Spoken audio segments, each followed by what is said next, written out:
general nerdery. For a movie that uses as much guns as this does, this movie, like, basic storyline backup is kind of crack for me. So crack for you is, hey, we heard you want some John Wick in your Highlander, but the rules are made up and the points don't matter. I didn't even think of the John Wick part, because again, I haven't seen John Wick, but no, because... Oh, you're very right about John Wick, and I also didn't think about it until just now. Secret societies and ancient immortals. God, I fucking love anything like, yes, I've been around since the Scythia era, which she has. And I actually looked into the comic a little bit. She's older than that.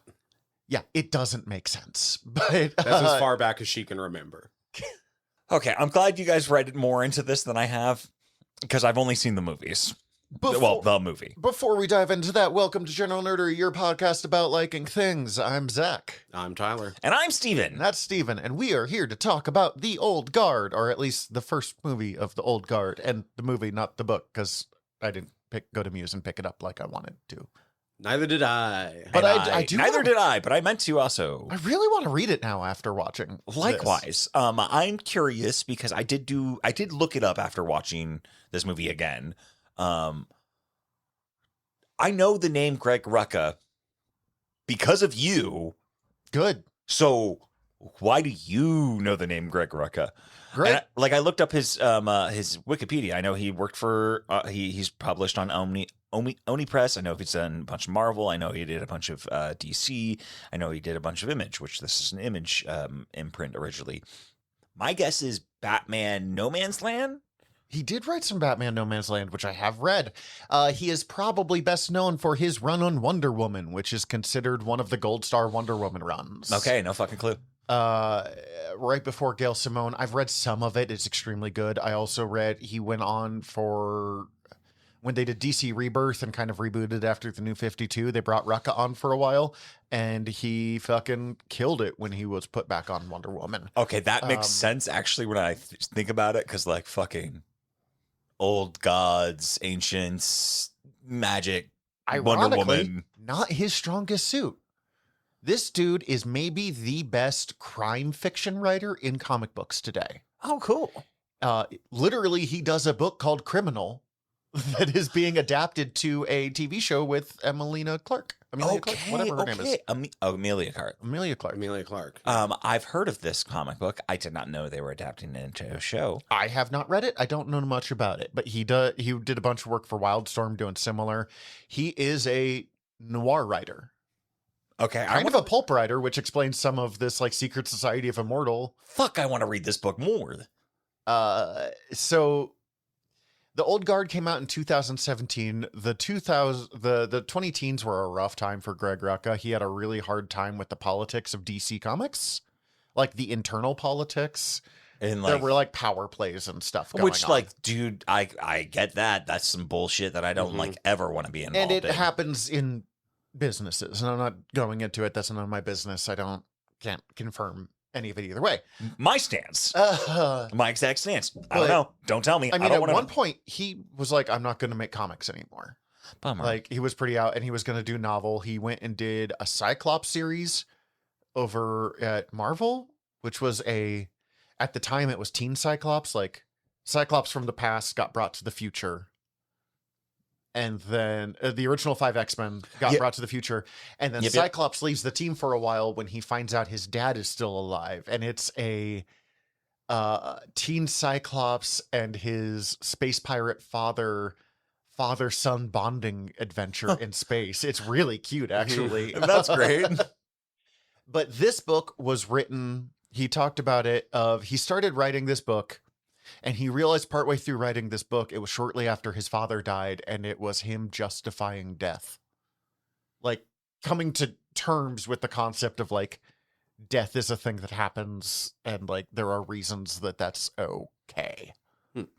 All things die. Yeah. When it's their time. But, yeah, this movie is... I don't know who does direct this movie. Oh, I'll relook it up. Okay. I forget her name. She ended up directing The Woman King after this, which I hear is fucking awesome. That's the one with... I know her because she directed Love and Basketball. Oh my God, really? Yep. Gina Prince Bythewood. She does not direct the sequel. I know that they got someone else. They got someone else for the sequel. But Greg Rucka also did the screenplay for this? Did you read into that more? No. Okay, so Greg Rucka wrote the screenplay. Uh-huh. And in early production for the movie, Charlize hated it. Couldn't stand it. There was including, I guess, a conference call that was one of the most uncomfortable moments of his entire professional career. God. It has to suck to have Charlize there and be like, your writing pisses me off. Yeah, basically. And he was fired. And they brought in 2 more writers who rewrote his script. And then Netflix Skydance hated their script. It was getting further into production. They were about to start filming. The director brought Rucka back to try to help just in whatever way he could. Netflix Skydance ended up firing the other 2 writers, rehiring Rucka, who rewrote their version of the rewrite of his. That was an adaptation of his comic book. Oh my God, that's so fucking And he wild. ended up on set for most of the filming and like smooth things over with Charlize and stuff. Oh, well, that's good to know.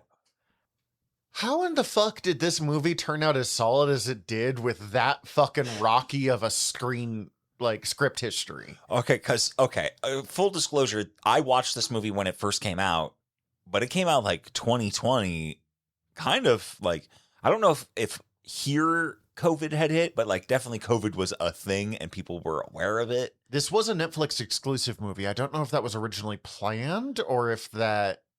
I believe it was. I don't know. I can't say for certain. So it's hard to recall exactly. It was because Netflix hates fucking theaters. well, no, one of the things that Rucka had in the script, he had been informed that Netflix could make like 2 shows for that budget that would be a 90-second scene. What was this? So I guess the more accurate to the comics version isn't that the Quinn character, because it's Noriko in the comic. Yeah. Doesn't get trapped in an Iron Maiden and thrown overboard. It's just like a ship at sea. Okay. Goes down and it gets lost. The Iron Maiden thing is fucking horrifying. Fucking horrifying. I watched this movie too many times too quickly, and I did get into like CinemaSins brain of like, yeah, but that would rust. Oh, that would. She would have been free much sooner. Maybe. I mean, it's hard to so take into consideration rust, and the also Titanic might be almost completely dissolved by 2060. Sure. But we have found shipwrecks older than what they're talking about. But take into consideration there is a semi-alive human who is constantly pounding on that to try and get out. All right, I'll give you that. So eventually she's going to get out of that. And eventually she's going to make it to the top. And eventually she's going to make it to land. She's still going to be down there a while. But she's been down there time is on her side. Too long for what it is. Okay, you were saying you were warning me today that you got CinemaSins in it, and dude, that's pretty CinemaSins on that. That is too far. Like that was my problem though. It's like, motherfucker, she's been around. She's hanging out. Like she doesn't want to be found. I love the places where people's brains get like hung up on shit. You're like, I can accept that this woman's an immortal, dying and reborn for all time, but I can't accept that iron has existed underwater without rusting away for 500 years. No, like I just moved past it and I retconned in my brain that like, no, she fully got out. She escaped and she's been hiding because she's like, well, I'll be really curious because they show her on really. She's a big part of the second movie. I know. Okay, cool, interesting. I have not watched it yet. I rewatched the trailer and it shows her like someone taking off the when face. I was doing my research, I got spoiled a little bit on the sequel series. Well, and we watched the trailer, I remember, for an episode once, so I had some idea of it. Yeah, this movie has been on our list for a long while, and subsequently we've followed the sequel and There's no announced plans for a third one, but maybe. They talk about it like it's a thing, but I don't think it's ever going to be a thing. The second one was not super well received, from what I understand. Exactly. Don't know. It didn't Haven't have seen it. Didn't have the same oomph as this one. No commentary on this. Kat watched it with me. She enjoyed it a lot. She said she would have never watched it without me, but she did actually really enjoy it. Definitely. Okay, so making fun of Steven again here. Steven starts texting us yesterday, being like, I may have made a terrible mistake here. I don't think I said that specifically. No, you didn't say terrible. You're like, I may have made a mistake here. This movie's, I don't know if this is good enough for an episode. I'm really doubting my questions here. Tyler, I'm doubting my recommendation of it. Tyler is looking up. I was like yesterday after watching it. So I rewatched The Old Guard, and I'm weirdly self-conscious of whether or not you guys are going to be as interested in it as I was when I first watched it. I still think it's good. Not sure I'm as hyped as I was when I first watched it, but I want to watch the second one still. Just interested in come back to something I suggested for the podcast and be uncertain of it. And I haven't had that experience that often. And I wanted to frame that. And like, I watched this movie when it came out 6 years ago. And it was like, it's great. And I know I watched it like a couple times. It's the second text where Oh, it's it's like, the second. I've wanted to, and I said, like, I've wanted to watch this since the trailer came out. I'm going to try and rewatch it again tonight with Kat. I just don't think it's good to cover on the podcast. I'm just having weird feelings of, did I actually like this, or was I hyping myself up? That I was like, oh, he's real in his head about this one. I may have gotten really high and watched this on my phone while I was laying on my couch, a little too into this movie. I finished watching this with Cece, and she had never heard of this movie even before, and I was like, Steven was worried or convinced himself that this wasn't good enough to do an episode on, and she goes, oh, so he was on the paranoid weed. Yeah. Weirdly, I don't know how. I don't generally get that paranoid, and it might just have been... No, it's fine. Our next episode is one that I'm picking. I am like super in my fucking head about it. When we picked Food Wars, I spent the whole time on the edge of my seat being like, are they going to think I'm a monster? Like... But for future reference, I'm also a pervert. Watch 2 episodes of Food Wars before you judge it. Okay, that, yes.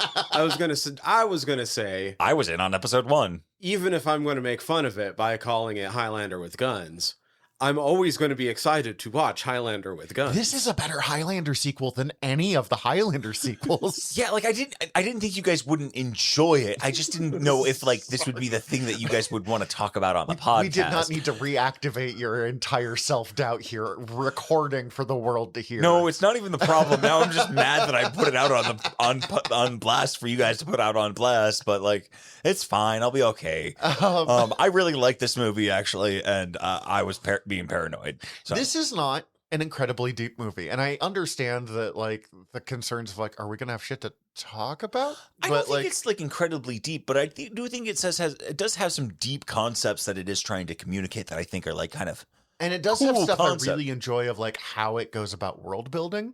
Mm-hmm. This is a not quite mindless action thriller. Yeah, because like Gunpowder Milkshake, that was a mindless action thriller. Did I enjoy it? Yes. Did it have anything to say? No.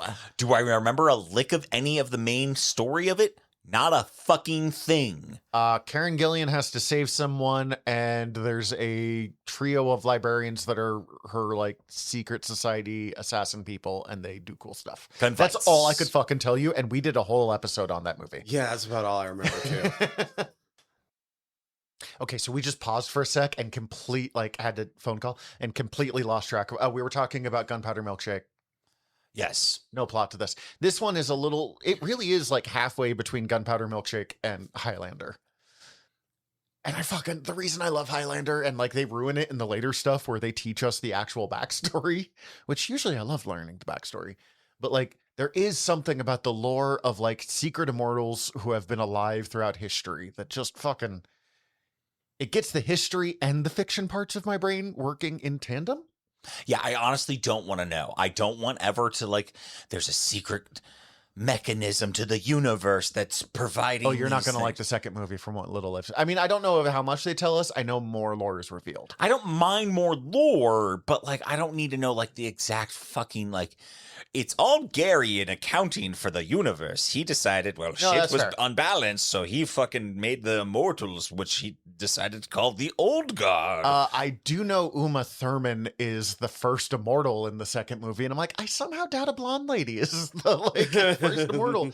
Also, Charlize Theron, like, okay, Scythia was like a Eurasian steppe people, so it could have been a white lady, but like, probably. I mean, she would have had to be pretty far, like, north into the kind of Russia, Siberia. But also, parts. that's only as far back as she can remember. Sure, I just. She could, Which be from makes it somewhere even else. less likely. White but- people are not that old. Yeah. Like, That's what I was just saying. Makes it even less likely, but I remember watching the trailer for this, and I thought Chiwetel Ejiofor, whose name I still can't pronounce correctly. Fuck, I hate how good a point that is that I didn't realize how white she is. So. I thought he was going to be one of the immortals, and I was so down for it because I think he might be one of my favorite actors of all time. I don't even watch that many movies with him. I just every time I see it, I'm like, "Yep, interested." He's great. What did we saw him in something recently?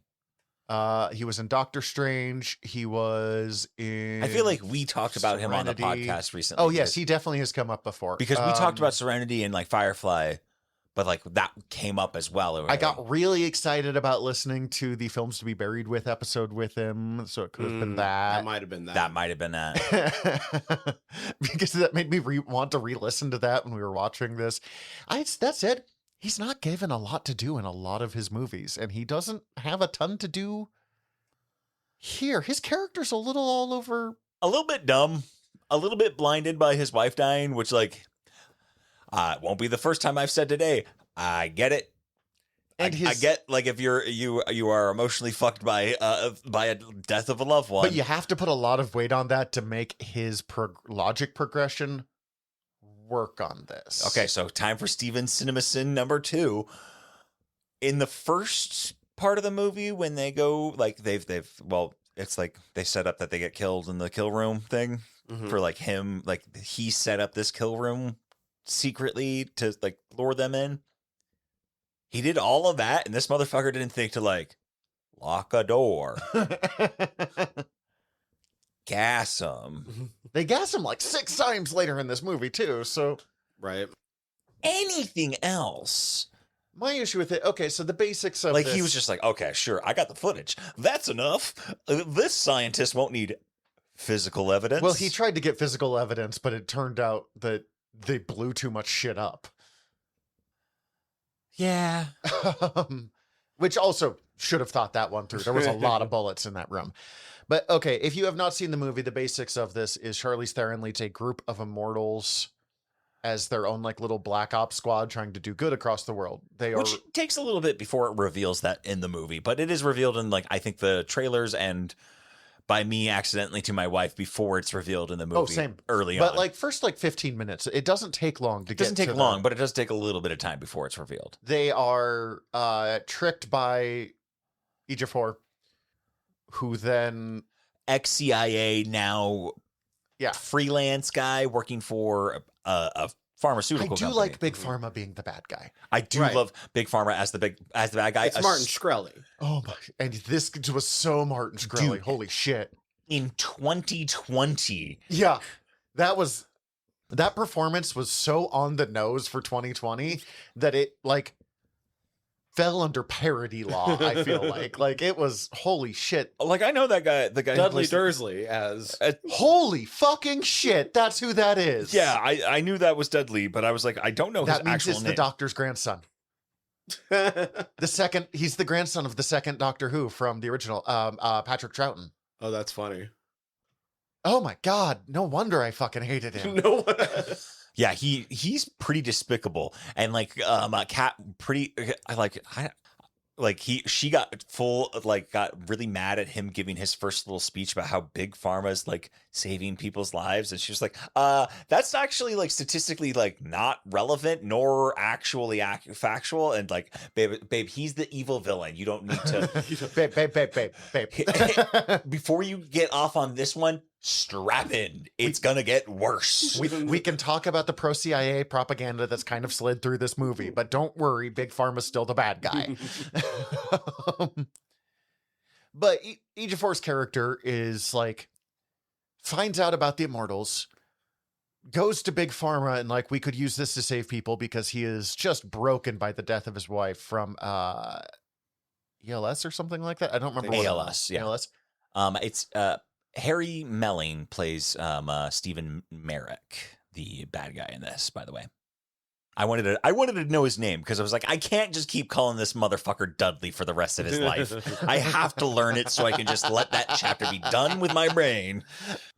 But the part that I can get confused on is he's like, yes, we need to capture these Immortals so we can experiment on them and figure out the Immortal gene. And then he's like, I didn't say you could torture them, though. But like, what the fuck else does he think? Yeah, like he thought he was going to be able to like, he didn't even try asking. Like, that's my other problem. It's like, motherfucker, like you know they're immortal. Like you know that. You suspect that. Just go ask them. Can like, I know you're immortal. Can I get like some of your DNA? I want to figure that out so that I could like maybe use it to like cure some diseases. And like, here's the bit that I want to be kosher about it. So I wanted to ask if you're cool. Here's the bit that throws me though is later on, after like he finds out that the guy is just going to kidnap and torture all of these Immortals for all time and use it to make obscene amounts of profit because he actually cares about profit more than anything because he's fucking Big Pharma. Mm-hmm. Well, it's the thing that it's the thing that really allows him to take risks is profit. And so like, God. Yeah, no, I really, you need to invest. It's been a long time since I've wanted to punch a character as hard as I wanted to punch this character. Oh yeah, he's a real shitbag. And like, we've had a lot of characters I want to punch across watching this show. But the fact that like he later meets the new Immortal, what's her name? Niall, yeah. Niall Freeman. And he's immediately like, you can see all the good she's done throughout history and all. And I'm like, then why the fuck did you do any of this? Like, no. Like I get it.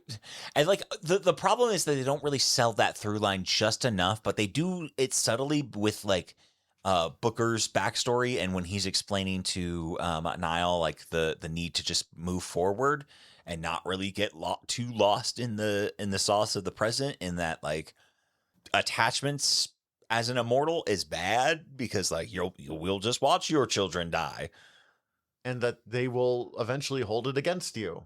And it's pretty fucked up when that happens. Mm-hmm. So, okay. But yeah, just like his shift from like, we need to kidnap and experiment these people to like, holy shit, I can't believe he's torturing and experimenting on them. Look at all the good that she does. Like, buddy, I know you have PTSD. You're still holding the stupid ball a lot. You're gripping it real hard, dude. Time to put it down. But okay. Let's go, I guess, go through the cast real fast if you're up for it. I mean, we usually... we mentioned Charlize Theron as... Andy. Yep, Andy. Andromache of Scythia. Not her name in the comic as well. No, it is... Andronica. Yeah, they did do a few different changes that some of them I don't really understand. Yeah. I feel like it might have just been like a little bit of over muddling by Netflix, but I could be wrong. Nope. That was Rucka. Said he changed it. All right, cool. He's just like, nope, I changed it.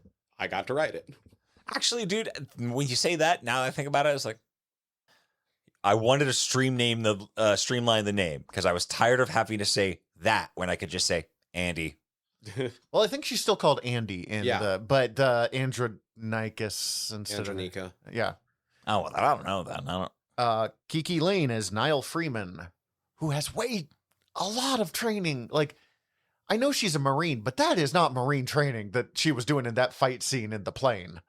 Oh, yeah. That was, as you said, some John Wick shit. Like, Which she's in If Beale Street Could Talk, which I've heard a lot about, but never seen. Marwan Kanzari as Joe. He's only called Joe, but real name Yusuf Al-Kaisani. The gay Arab man who falls in love with the Catholic priest. He's also in Black Adam. Oh, shit. I'm looking that up right now, who he is in that. He plays Ishmael Gregor / Sabak. Forgettable Captain Marvel villain who turns into a devil. Yep. Okay. Luca Marinelli as Nicky DiGenova. The other half of that. Yeah. Duo. Which the adorable gay couple throughout all of this. They're like maybe my favorite part of this movie. Full stop. This fucking two sides of the Crusades that kill each other hundreds of times over like a century before being like, oh, I love you. Like fucking beautiful story, and I really love him just like professing his love to this guy that's just like being a dick to him, and he's just like, you fucking petulant child, you don't even understand. So good. Romantic you. And also like they introduce them as a couple in such a like, it just shows them like cuddling while they're all asleep on the train. They don't make a big deal of it, but then they do have the romantic moments with it. Like, I don't know. It's just, I liked the way they portrayed it. Oh, he's apparently in Death Stranding too. Oh. Harry Melling as Stephen Merrick. Yep. Ngo Tan Van as Quinn. Who was a Japanese woman in the comic, but they changed it to Vietnamese. Yeah. I guess she requested it. They took it to Rucka, and he's just like, cool. Yeah, no problem. Let's honor that. She's Vietnamese. Yeah, that's fine. Is it cool? Can I just be the thing I am? Sure. Vietnamese-born Norwegian actress and singer. Oh, interesting. Fascinating. Matthias Schoenaerts as Booker. Sebastien Lely. Does a bunch of French movies. Sweet. Like... Chiwetel Ejiofor as James Copley. Anna Maria Marinka as Dr. Meta Kozak. I feel like Meta is a fucking another pointed little thing on that. I don't remember if Facebook had changed to Meta at that point yet, but... Right, well, and I don't know if they ever said her first name out loud in the movie. I know that I have known somebody with that first name, and it was Meta, so... She is also a personality-less character in this. She just exists so they have a doctor to deal with the fact that, I mean, it's again very Elon Musk that they need someone to actually do the science. Merrick says he does all of the stuff, but he does none of the stuff. He takes the risks of investing.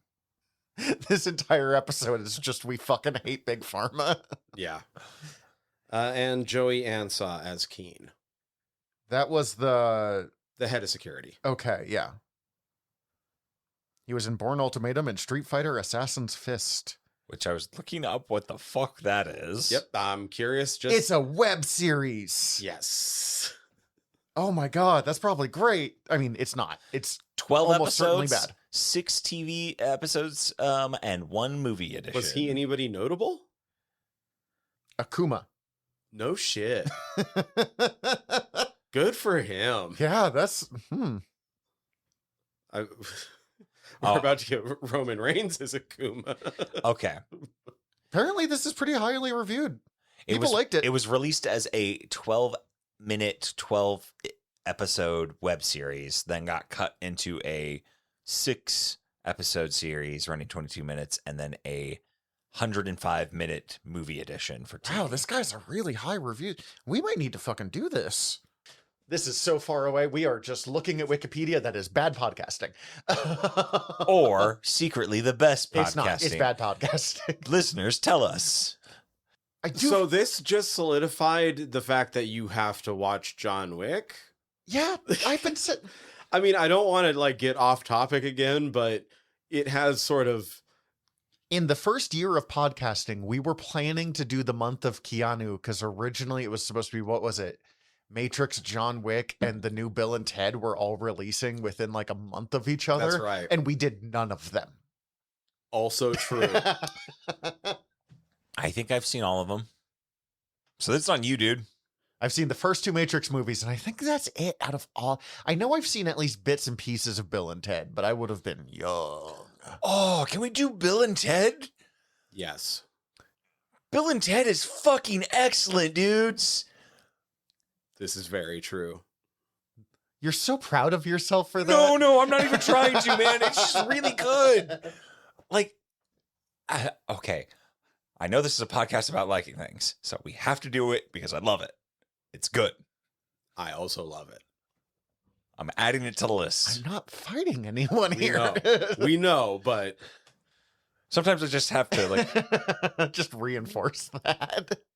but like it has just kind of influenced all of the action that has come since. Sure, Die Hard influenced action for the 90s, and then fucking what influenced the early 2000s? Just the Matrix. Matrix, yeah. Okay, you know what? I don't know how I didn't think of that, but Keanu has been at the forefront of Action. 2 of these action. for 20 years, Keanu has been the trendsetter of action movies. That's fucking wild. Also Speed. Like, he kind of did set a little 90s like side one of have to keep thing moving. Yeah, because there was a lot of movies that are effectively speed, but Yeah, including Speed 2, which was just Speed but boat. yeah, that movie's not good. There's a reason Keanu's not in it. Fucking Charlize is becoming an action star now too. She was in Fury Road, wasn't she? Is that And Atomic Blonde. Ooh, I need to see and- Atomic Blonde. which Atomic Blonde is fucking incredible and definitely fully on the heels of John Wick in that I'm pretty sure it's like executive produced and or directed by main stunt coordinators from John Wick. So it exists because they got the platform they got because of John Wick, but it's basically John Wick if it was a woman and in 1980s Russia. Did she end Good up? sell. It- Oh, and then she ended fucking up in the rules. Fast. Fast Oh and yeah, Furious she movies. does end up in the Fast and Furious. Does she end up as part of the family or is she straight up just villain? I think she's villain. Oh my god, she played Eileen Wuornos. Oh yeah. In Monster, Oh. she is amazing in that movie. Yeah, but she's way too hot to be Eileen Wuornos. I don't care if they don't ugly her up. I just had forgotten about this fact. Okay, Bill and Ted is on the list now. Our listeners, we'll do it You eventually. can relax. You don't have to worry anymore. And that's mostly going now to future Steven who's listening to the podcast Oh, she was now. an Aeon Flux. Yeah. Oh shit, she's been doing some action for a while. She's been around for a while. Oh, she was in Hancock, but that movie was sucked. Dude, Hancock was bad. Hancock was not good, but it's also a movie that I watched a lot. I wanted it to be good, was the problem. I watched it a lot because it was like, maybe if I watch it more, it'll be better. The only good scene in it is when he's warning the woman, like, when I come, you have to fucking dive for cover. Like, Do you know what's wild? But you never see it because they never have her do it in any of the movies. She's fluent in Afrikaans because she's South African. her first movie was Children of the Corn 3. What? You guys just gave me whiplash with weird information.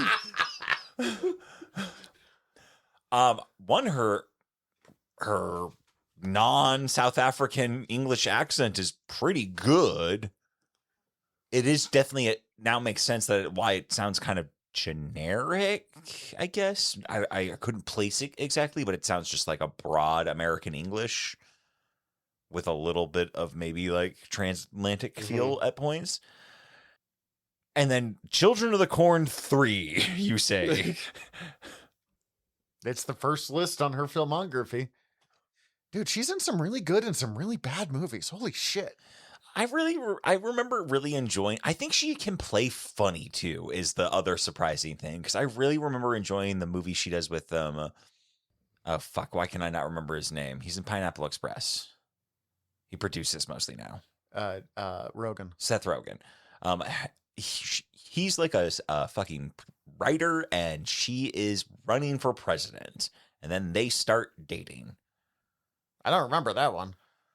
It's like She was in Arrested Development for a while. Anyways, okay, Oh, I'm yeah. sorry. I am fucking...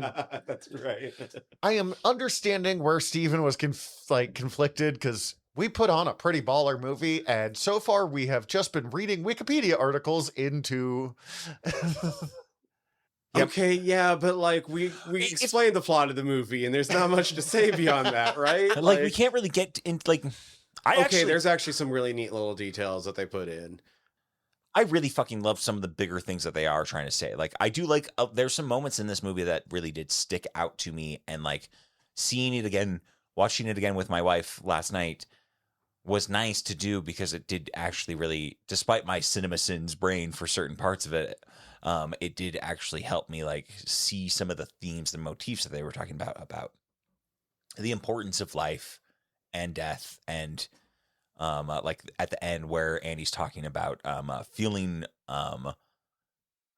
unremarkable and feeling like needing to feel human before she dies, essentially. And then like the bits about like helping someone out so that they have the opportunity to help someone else out. These are things that both like really fucking struck me and like really hit home for me in a way that I was like, I get why I liked this movie enough. Pay it forward is a big theme for of this sure, one that and I like really like. and that it has results that you may not see, but like that's the whole point, is that you just pay it forward. I do sort of hate that we're like, okay, we have this group of immortals secretly making the world a better place, and they're basically just a CIA Black Ops team. That is basically what they are kind of implied to be, but it does also seem like they're kind of just fucking around doing their own things. Sure, I realize they're not actually CIA, but like one of them was at the was marching with they are presented as a CIA style. It is. It's most of what they're doing is CIA. It's a little CIA black propaganda in this movie, but also so many American movies are CIA propaganda that I can't too heavily like give them shit for it. Apparently all of Marvel can be listed as like a huge amount of CIA propaganda. I don't know enough about that to really go deep into that one though. But S.H.I.E.L.D. But S.H.I.E.L.D. The movie I was thinking of is called The Long Shot from 2019. The plot follows a journalist, played by Seth Rogen, who reunites with his former babysitter, Charlize Theron, now the United States Secretary of State, and I believe running to be president. And it does have Bob Odenkirk in it. That's amazing. Yeah, it's actually really fucking good, and both of them are funny, and I'm like, oh, I shit. love her career. And like, I've heard lots of great things about Tully. I've never seen it, but Patton Oswalt has really lauded it as an incredible movie that she's done.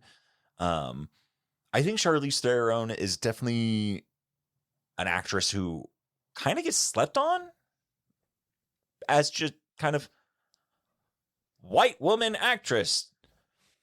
Well, it's easy to do because she has the white woman actress pretty thing going on. Like it's not wrong. She is a white woman. She is an actress. She's pretty.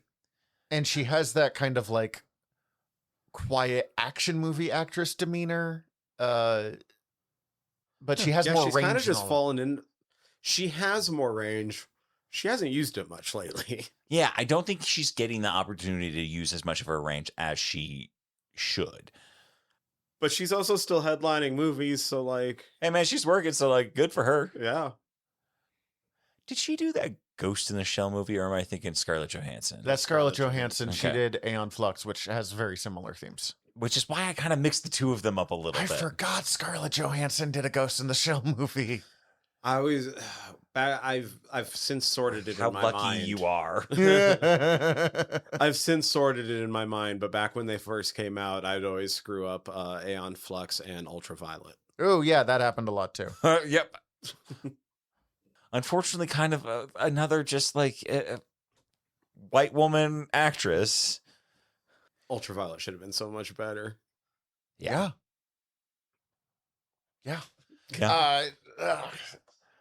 It's hard not to just get into a play-by-play of this movie. Right. So I tried to pay attention. Mostly I saw multiple people calling it out online. What little bit I paid attention when I wasn't like ranking up in Snap. I saw what they were saying to be true, so I will also impart it. It seems like they must have done this intentionally. All the immortals, except for Nile, have terrible trigger discipline. But she was actually trained with a gun first. So she has really good trigger. Well, the rest of them are like, well, it also makes sense. They ain't gonna die. Yeah. They're probably just gonna be pissed at the other person for a while, but like... So yeah, like guns are way less scary to them because they're not gonna die. But also that's very funny, and that makes sense how comically zany they get with some of their acrobatic gun moves of like, well, throw a gun to you. I'm gonna slam this shotgun down and it's gonna do a thing. Gun fu. Very some gun kata. I want to know where that axe is from, because that is not her. Labrys, Brys. It's a Greek axe. Yeah, that's a very fresh, clean-looking, old-school Greek axe that she's been implied to have for a long fucking time. Yeah, there's some stuff that if you pull back the layers a little too much, no, we are very much in thread. But like like there was points where it was just like, Steven, you're watching a movie. It's a fantasy movie. It's involving people who can't die. Okay, I will say, when Big Pharma's holding the axe like he's gonna fucking do anything, was like, holy shit, like, you are Elon Musk. Do this. Like, I feel like there was a deleted scene somewhere where like he was like, but can I have a gun? And it was like, no. And like that got cut because it was funny, but they needed it to be more action centric. I really dug the choreography of, at the end, them leaning into the fact that they're immortal and becoming like literal human shields for Andy on the way out. Mm-hmm. Yeah, it took me a minute to notice that, but I did notice it for sure with like Booker more so. And when I did notice that, it was like, oh, that's pretty cool. Part of the reason I want to watch the second movie is I'm really interested to see what happens with Booker. I wish we had gotten a little more time to explain. Like, I had... So here's something interesting. Booker had never met Quinn. Yeah. Yeah, I think that's... Because she was buried... Because he's from Napoleonic era, and she was, like... That's like 200 years earlier. Yeah, but she's only ever heard of they have those dreams until they meet. So she's been dreaming of Booker this entire time. And he's dreamed of her here and there. Fuck. But like, okay, I knew there was going to be a traitor in the Immortals from the beginning. Like, that was just, I have seen enough movies to be like, all right, one of them is gonna... Mm-hmm. And at least it was him being an asshole about like being good to them. It wasn't just like, well, I'm so tired of being good, I'm gonna be evil now for money or some bullshit. But it was like, we might be able to do some good, and you want to die, maybe they can let you die because he's desperately in love with Andy, but won't ever say it. I don't even think it's necessarily a romantic love, but he is so... I mean, all of them are so devoted to Andy. Yeah, but I feel like the situation he has is like he will never be in love with anybody again because of his family. And so he's just like, nah. But also will not ever recognize the fact that how much he needs some sort of another attachment, and he's putting that all on Andy. Well, and they do have that line of like, it's something about how we live in You and Me book. We've been doing a real shit job of it. Yeah. So there is some of that. I just would have loved a little more of like his reasoning or what happens next. I admittedly thought 100 Years Alone felt too harsh for me, which is strange because like he did sort of trap them in what is legitimately their biggest fear, which is trapped for all eternity. And like, that's the thing is like, I thought that was pretty fucked up, but you have to frame it as they're all immortals. 100 years is kind of nothing. That's a drop in the bucket. He's also only about 200 years old. Yeah. Mm-hmm. That's really not that long for him. It is fucked up when you think about it. Okay, like, Steven, you have to be alone for the next 50 years. We'll see you then. Yeah, no, I don't think it's nice, but it could have been worse. No, Is I mean, that's what he said. And, I like, was hoping for better. I was expecting worse. I'm like, did you think they were going to put you in the Iron Maiden and drop you next to Quinn? Like, maybe, or like, I don't even know what. Like that's a pretty shitty punishment. That's like, I think, enough of a punishment. The biggest thing that I think is the hardest part of that is the fact that, like, the predication that Andy's going to die. He's never going to see her again. that part is, although even she's like, probably. Like, I feel like It's definitely setting up the idea that maybe she's not dying. either maybe she's not dying or maybe we'll see again. It seemed to me like Andy was like, look, we're going to have a sequel. I'm going to see you again in a couple of months. Yeah, don't worry. It'll be an Exile where, like, you come back for every mission we want you to come back for, and that's basically every mission. But, like, for the most part, you're by yourself, Mr. Or, Naughty like, Pants. We will see. You're going to find a way to redeem yourself, and like, who knows? Maybe that's not the goal of the next one, but like, Maybe he goes full villain. I am interested to see. Fuck, they did set up him to go full villain. Just because Quinn? Well, that too, but also, like, he's already fucked up and is banished. And, like, is clearly struggling with it by the looks of him, just, like, getting drunk constantly. Yeah, but I guess what I find interesting about Book is, like, he does turn out to be the traitor, but he doesn't go full villain, and really quickly is like, wait, no. Like, Oh, wait. I didn't this is fucking stupid. I've been holding Cheatwell's stupid ball this whole time. I didn't want you to die. I just wanted you to have the option for yourself. But no, you're not allowed to die. I straight up thought she was gonna fuck the goth girl that was like fixing her wounds. I also thought they were Yeah, gonna That fuck. scene was fucking loaded. Yeah. I'm sorry, I don't have anything deeper there. I just At the start of it, for sure, it's just like, oh, they're gonna fuck.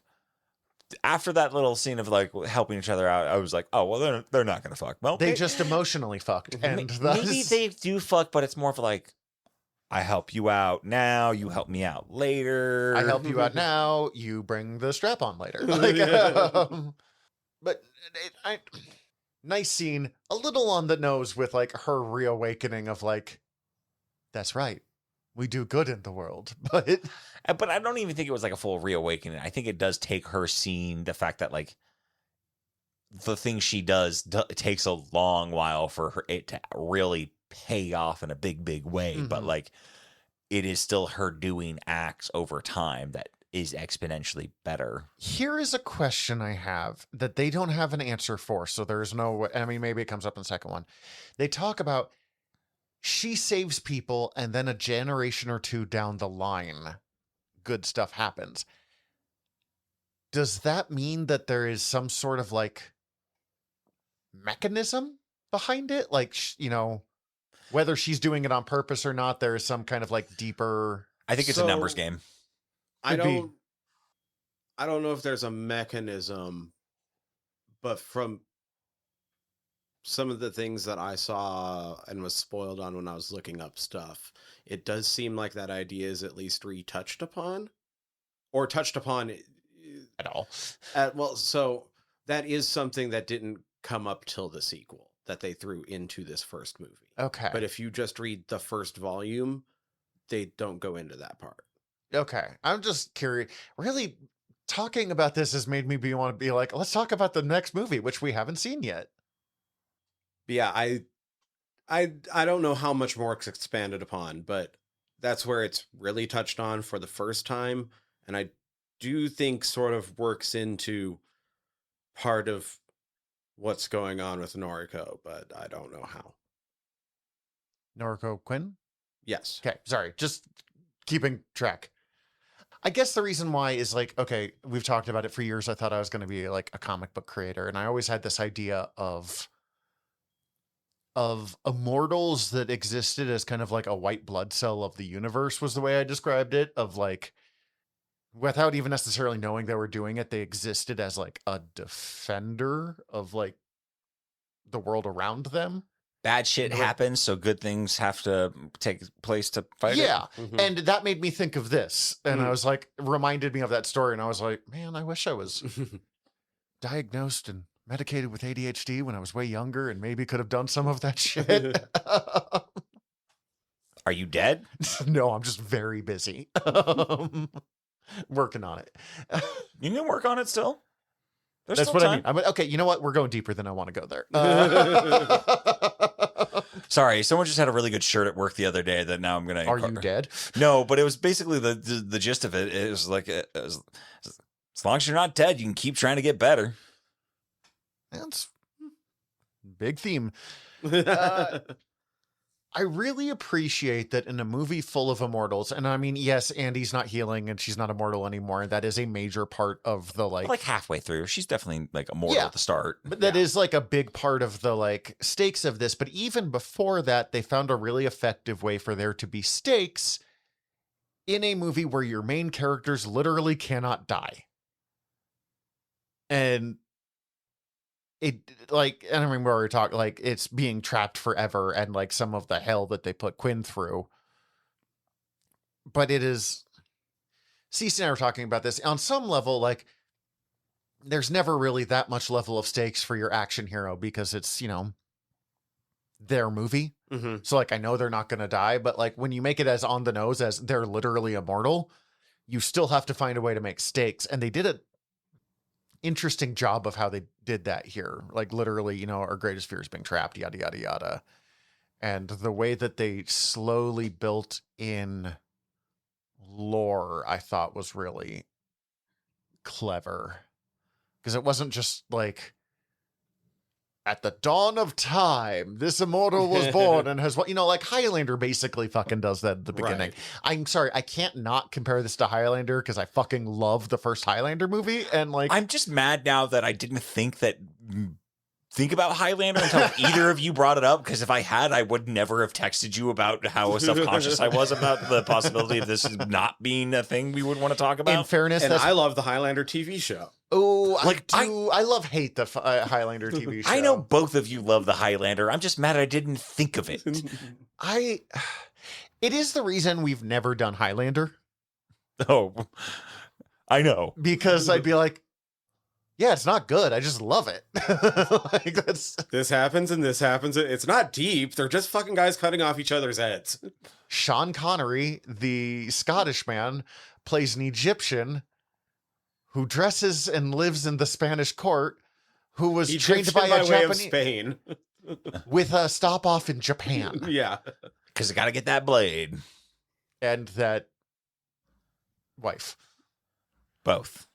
I almost made that much more crude, and I was like, you know what? I don't need to do that. Sean Connery did that enough in his life on his own time. Like, I don't think we need to just did a Highlander episode, though. add. Done.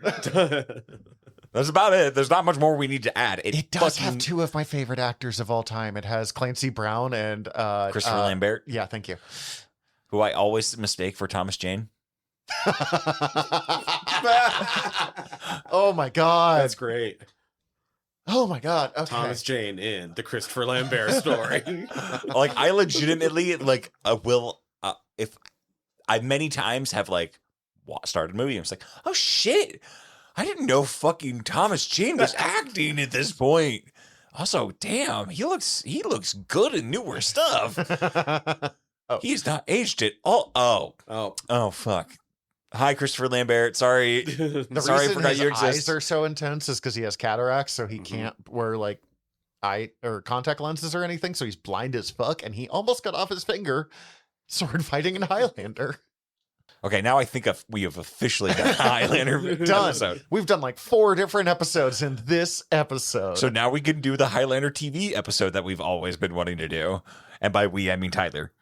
I would do that actually. Yeah, I hate his girlfriend in the first season, but that's I watched the first episode. That's the one with Christopher Lambert, so it's hard to argue. Mm-hmm. I watched the first movie and then it went directly into that because they didn't have anything else on the streaming platform. You don't want to. Oh my god. I watched the second one. It was fun. Beastmaster's in an episode? Christopher Lambert walked out of the fucking premiere of Are you- Highlander 2. I know. Wait, Beastmaster, like the character of Beastmaster? No, the actor, Mark Okay. Singer. I Oh. just didn't know if, because there was a Beastmaster TV show around Because- that time. It could have been a crossover.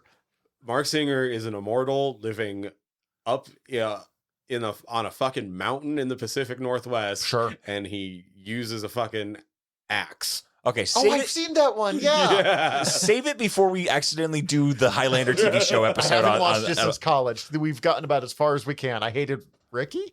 Well, but here's the thing, like, by the end of the movie, Chiwetel Ejiofor is their watcher.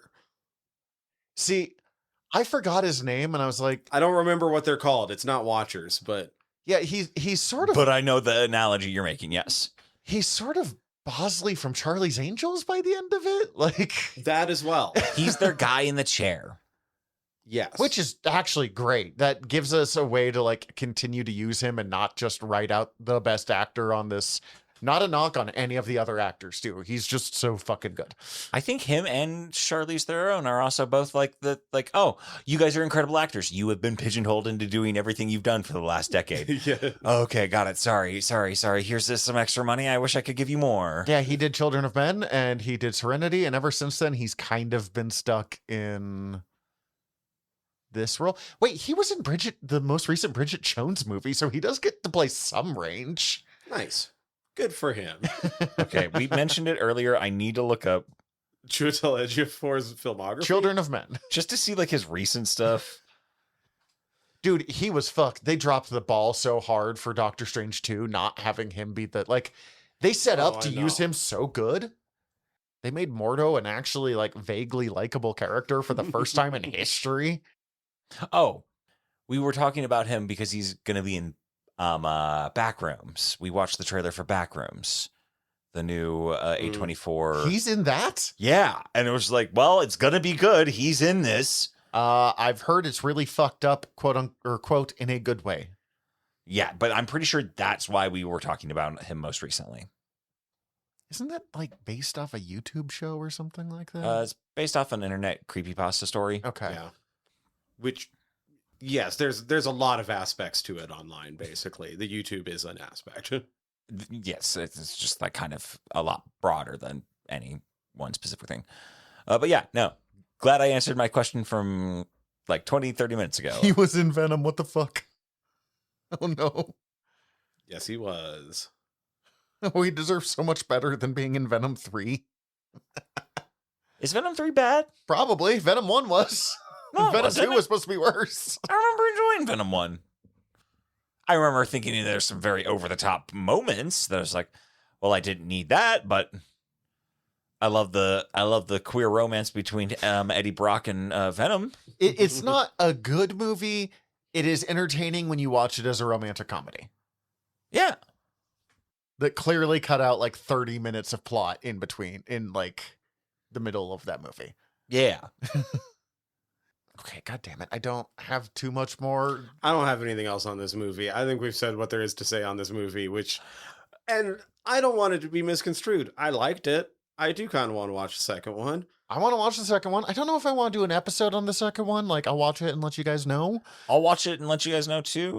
Whoever watches it first, let's report back. I will forget by the time I get home. Most likely It's a 45-minute drive. Give it me, more than likely it's going to be me, but like It is a 45-minute drive home, and I am about to watch a German man pretending to be an American man, pretending to be a Mexican man, fight a Canadian for the rights to a luchador mask. So, like, fuck, all of this is going to be gone by the time I get there. I can barely even remember what you just said. El So, Grande Americano. Which is somehow the best story in wrestling right now. God I'm so damn it, mad. that's good. We could do an episode. I on had that something and sometime. I don't even remember what it Ruined was it anymore. for you. Ruined it. I'm pretty sure next we're doing Ultimates Volume 1. Yes. It's either that or Japanese Power Rangers. Like, it's one of the two, because batch episodes. We're alternating, so it's going to be that. Ultimates Volume 1, and then Power Rangers, but not Super Sentai.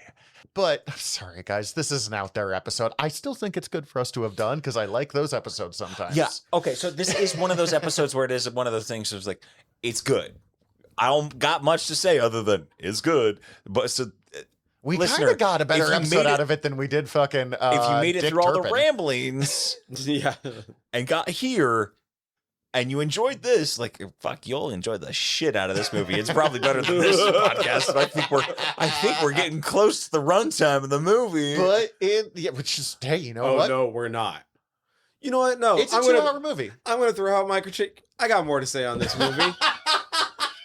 Do it. You found it. I enjoyed this movie, but goddamn, could it have used some like editing to get the pacing a bit better? It did not need to be a 2-hour movie. We don't get the audience viewpoint character Niall until like 30 minutes in? 20 minutes into the movie. She doesn't meet the rest of the old guard until 45 minutes into this movie. Okay, yeah. You're not wrong. I didn't have a problem with it, but yeah, they could have paced a few things up. That said, we've talked about it before when I had like gone back and watched the first Iron Man movie and the difference in pacing of like how much movies have sped up in the last 20 years. I don't hate slowing the fuck down. Yeah, I'm not mad This movie that is maybe too far. I agree with you, but like it didn't make me dizzy at any point. Well, so What would you here's the cut, weird thing. though? It reminded me of Mallrats. Where it takes them like half an hour to go to the fucking mall. So most people don't, unless they watched the extras on the DVD, don't realize that Mallrats had an entire like B plot that took up the first like third of the movie, where they end up going to like a fundraiser dinner, and it seems like TS Oh, maybe possibly accidentally tried to kill the mayor. I've seen the like deleted scenes from that. He was like, "This is not good." And he's right. It was not good. He's dressed up as a fucking Revolutionary War soldier too, because it was like part of the like being an extra at this. There are some artifacts from that in the movie. I can't remember all of the different things that people say, but there was just sometimes where They just the best take included a reference, or they didn't have time to like rewrite. redo it because they didn't realize that they were going to edit it out till so late in the production. And I so feel like that's when like that's why Jay greets him as, "Hey, here's the mad fat chick killer." Because that's a reference to the first scene that got cut. But you're able, because it's Jay, you're able to just roll with it and be like, that makes sense. Because in a movie called Mallrats, it took them 45 minutes to get to the mall. And in a movie called The Old Guard, it takes them 45 minutes to get to the Old Guard. It is weird that they call themselves the Old Guard. I mean, I guess it's because they're all fucking ancient. Yeah. You're not okay. So there is some issues with the on that front, and that like while I was watching with Kat, and like I brought up that they were immortal at a certain point. She was like, "Well, I didn't know that yet. I figured maybe she was because like the thing we read, but like I didn't know all of them were." And then I was like, "Well, I figured you had gotten that from the fact that the movie opens with the scene of them all getting shot up and like dying on the ground." But no, that's several minutes into the movie. It's pretty close to the opening of the movie. I don't know how fat, like, But like she didn't think that, she thought that was going to be the end of the movie. She didn't just like put together context wise that they were immortal. Like it does take a while to get where it's going. It's not necessarily that I think there's like a lot of fat to cut off. I think that there's some too much marbling on the steak, if that makes sense. And I guess I should be specific in saying, like, we do have some Old Guard early in the movie, but the audience surrogate character and the character that we're following the emotional journey of in the movie don't meet until about 45 minutes. And yeah, I feel like based on what you've said about like like they didn't like Greg Rucka's original script. They brought in 2 other writers who rewrote it. They didn't like where the rewrites were going, or someone else didn't like where the rewrites were going, brought him back, fired the first 2. The amount of meddling in that makes sense. Yeah. I feel like there's there's not enough fat to actually just straight cut off at that point. It's a little marbled in too frequently. I'll bring up my critique of the movie then. The Marines turning on Niall makes no fucking sense. Oh, that bugged me too. They were like looking at her like a like she got stabbed in the neck. Everyone else would be like, "Oh, holy shit. Oh my God. Oh, you're alive." And instead she's like, "Bitch." Like, no, what the fuck? Yeah, it suddenly turns into like Mean Girl shit instead of like, "Oh fuck, our homie's alive. Also, do we have an indestructible soldier? We're Marines. That sounds fucking awesome." Yeah, so like that's 100%. like a CinemaSins like level critique of what a thing that I found at a point. I was like, there are this so doesn't many make sense. ways that My that thing could was have that I gone didn't weird, get- but the fact that she was like, just like, you're not one of us now. Like, were they showing up to kill or try and kill her again? Or were they just showing up to arrest her? when she was being transferred? When she's being transferred and then like Charlize Theron shows up. Like, Because they pulled their guns real fast in a way that was like, did you have that ready? Or were you about to just like straight kill this woman? Or try to? Knowing that. I don't know if they were trying to kill her, but they were obviously like, there is something fucked up going on here. So they were probably on guard. And then when that random woman walks up, they're like, well, Yeah, there is some very wild shoot first, ask no questions later because we're gonna kill on sight. Like when Niall is breaking in and she's like got a gun behind her back. She barely pulls it into line of sight before like he doesn't give her a chance to like say anything. He just like shot, gun down. You're dead. yeah, well, he's not a good guy. I know this, but like he's a mercenary for fucking big pharma CEO, which clearly he has no scruples. But like I don't know, man. I wouldn't want to kill that quickly. Another fun detail I noticed. They never do a handoff scene, but the necklace that Charlize is always wearing, Quinn is wearing it in all the flashbacks. I feel like they maybe tried to edit this movie, but it may have been like a 3-hour movie. They're like, dude, we trust us. We got it down as much as we could. It does feel like they're setting up Niall to be the next leader, and I'm glad at least that this didn't end with Charlize dead and the sequel with her now being the leader, because I could see her being the leader someday. Not yet. But she Not ain't yet. there yet. And like it is such but it's like This such is a thing her of first this week. But it's such a thing of this style of movie. Yes.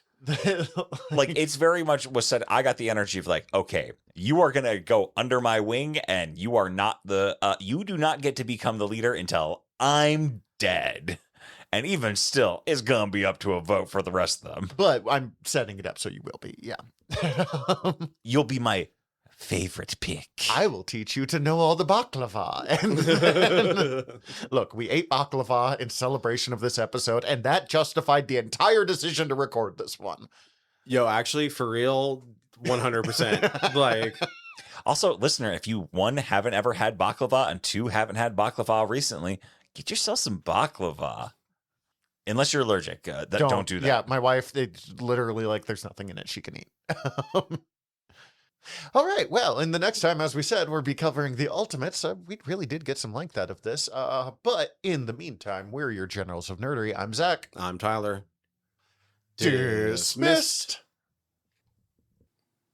This has been a General Nerdery Presents production. If you enjoyed it, please go hit like and subscribe wherever you're listening to it right now. Also, we'd greatly appreciate it if you checked out our other shows over at gnpresents.com. Thank you.